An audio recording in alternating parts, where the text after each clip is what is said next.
SP Production. عشق میدونی برادرنگ قیمولون که دورا 10 سالم بازی نکه یک که بینیش بوم میفورد ما دا وقتی پدزنی عاشقی فریده شدم دا خودش معقول بدم دا اویلش معقول نشدم دا بزرگ یکم بار ما دیدم او حسنی بزیبشه گفتمی ای ممشه دا برم است همشه ای قفوش رفتم دلشه کنده گرفتم و بردم اکه هوش روزی نبدن زنده میشیدم میمردم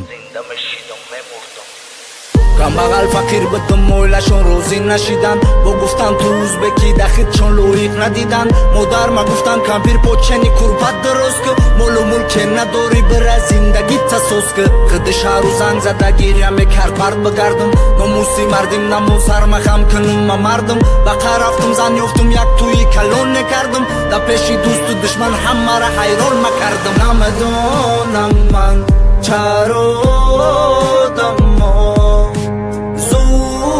کردن بر قلب و عشقی ما رد کردن آنها عشقم را اکنون ببین تو جدا من جدا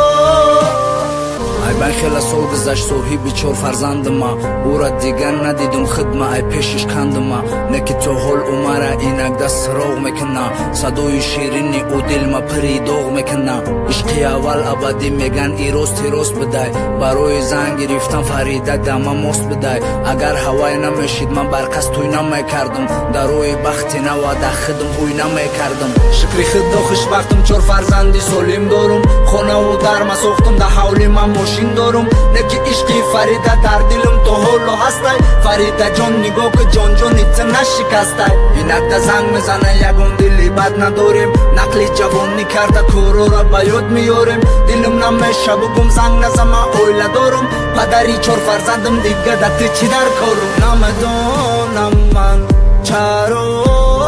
آدما ظلم کردن بر قلب و عشقی ما رد کردن آنها عشقم را اکنون ببین تو جدا من جدا نمیدانم من چرا آدما ظلم کردن بر قلب و عشقی ما رد کردن آنها